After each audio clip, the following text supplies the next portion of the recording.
Hey everyone, my name is Kincaid, and today I'm going to tell you the top 5 biggest tips I have learned as a self-taught mechanic. Now, I work primarily on dirt bikes, and about 4 years ago, I knew nothing about these things.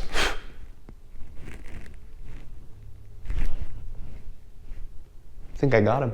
So as I was saying, up until about 4 years ago, I knew nothing about wrenching on bikes, or really anything for that matter. But really, this all started when I had a 2006 CRF 250 that needed a valve adjustment. My brother was in town, we were riding, the valves went out of spec, and we needed to fix them, and I had absolutely no idea how to do that. And he said, well, let's just watch a YouTube video and get it done. And at the time, that was a mind-blowing concept to me. I had never pulled a gas tank off of a dirt bike, let alone opened up the engine. We did end up successfully adjusting the valves on that bike and got it up and running again. At that point, I realized these are kind of just big kid Legos, and if you learn everything one step at a time, it's really not that hard. So from there, I dug farther and farther into dirt bikes until less than a year later, I had built an entire bike from the ground up, including the engine. Over the last 4 years, I've bought and sold close to 40 dirt bikes, each one coming with its own unique problems. So with every bike, I've learned a little bit more so that I'm better equipped when the next project comes along. So I work mostly on dirt bikes, but I'm also really comfortable working on mountain bikes. I've done some work on my own vehicle. I think no matter what you're wrenching on, you'll still find most of these tips pretty useful. So jumping right into tip number 1.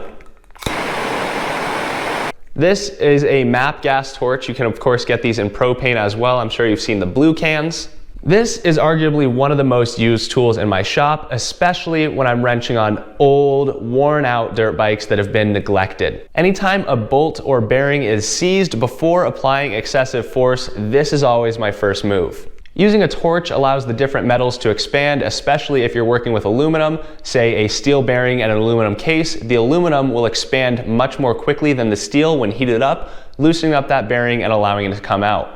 There have been a lot of tasks that I never would have solved without the use of this torch. Whether you are replacing wheel bearings, trying to remove a stuck swing arm axle, or even installing new crankcase bearings or transmission bearings, heat is always your friend. It might not always be by means of a torch. For example, if I'm installing new crankcase bearings, I'm going to put that crankcase in the oven first. If I'm applying new graphics to a dirt bike, I'm going to use a heat gun because obviously the torch is a little bit excessive for that. And going right along with the use of heat is the use of freezing. When installing new bearings, a lot of times it makes sense to put the bearings in the freezer the night before to aid in that installation. Overall, heat and freezing is one of the biggest tools that I have in my garage, and I use it very, very often. It's not always the right tool for the job, and you do have to be careful. It is possible to over-torch things and damage the metals. It might be smart to start with a propane torch rather than MAPP gas because MAPP gas burns much hotter. But that said, incredibly useful tool. Moving on to tip number 2. This may apply largely to dirt bikes, but will definitely apply to other power sports as well. Utilize OEM parts diagrams. I get a lot of comments on my videos asking where I buy OEM parts, whether it's a random washer needed in the engine or a gasket or anything like that. Any OEM part, I am always using OEM parts diagrams.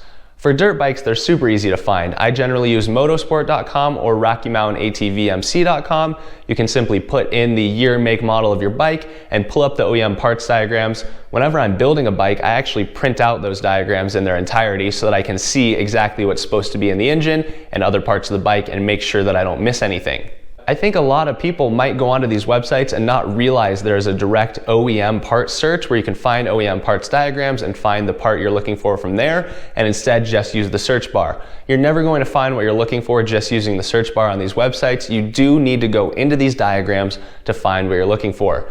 So those are a huge help when you're rebuilding anything to make sure that all of the parts and pieces are there, and if anything's missing or damaged, it's very easy to go on and order new ones. Tip number 3. If it feels wrong, it is. I, unfortunately, am still learning this one.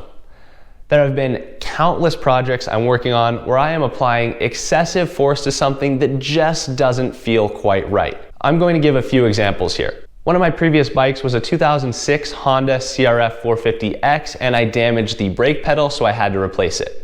I started to remove the brake pedal bolt with an Allen wrench, and there was a lot of resistance once I started unthreading it. It started pretty smooth, and then the resistance picked up, and I thought, that's weird. And you know what I did? I just kept wrenching on that thing until I got that bolt out and stripped out the entire hole in the frame. As it turns out, if I would have taken just another second to look at it, the bolt actually had a cotter pin in the back of it. If I would have removed that cotter pin, the bolt would have threaded out as it should have, but instead I stripped the entire frame out by forcing that cotter pin through the frame. What should have been a 10 or 15 minute job replacing a brake pedal turned into a 6 or 7 hour ordeal with making a custom bolt and a castle nut and drilling a hole through this bolt.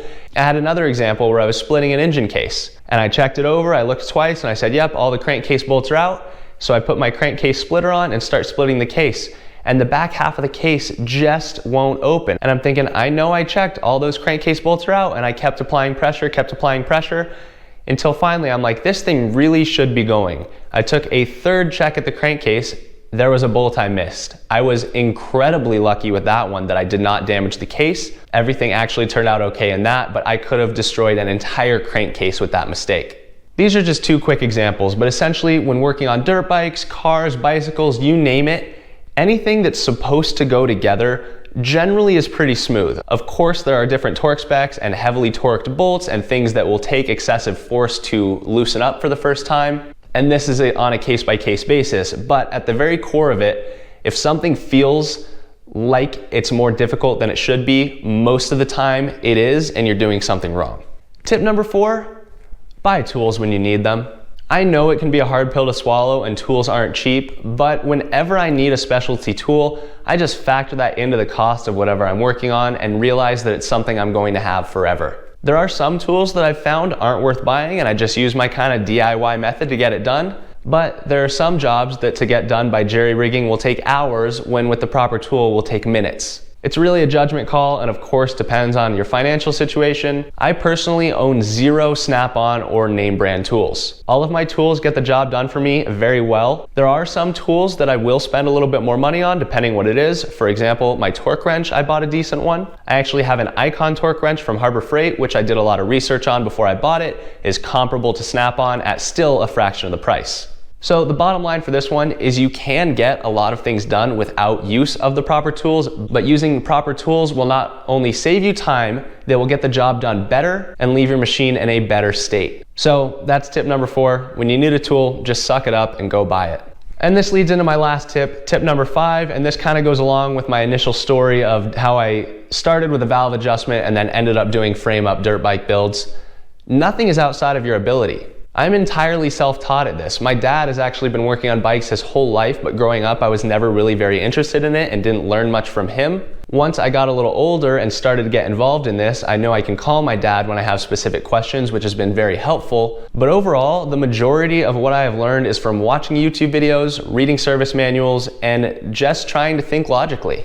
So much of this is so overwhelming the first time you do it. And it's so foreign and seems so scary and like something that you shouldn't have your hands on. And now I look at a 2-stroke engine and just think, it's just big kid Legos. I still haven't done a complete 4-stroke engine build. They still intimidate me a little bit, but with that said, I know I can do it. When the bike or the correct opportunity arises where it's time for me to build a 4-stroke engine, I'm confident in my ability to learn to do so. No matter what you're working on, this concept applies. Of course, it is a matter of time, money, and what it's worth to you to do it yourself. There might be a time where you say, you know what, this isn't worth it to me. For example, I wanted to do a full fork rebuild for my mountain bike on my own. Not just the lowers, but the full 200-hour service. When I started looking into the tools required to do that job, they were upwards of $300 and were specific to that fork. If I sell the bike or have a different fork in the near future, those tools might have only been used once. That was a job that I decided wasn't worth it purely for the cost-benefit analysis. Overall, if it makes sense and it's something you want to do, you want to learn, and it's just a matter of a little bit of intimidation,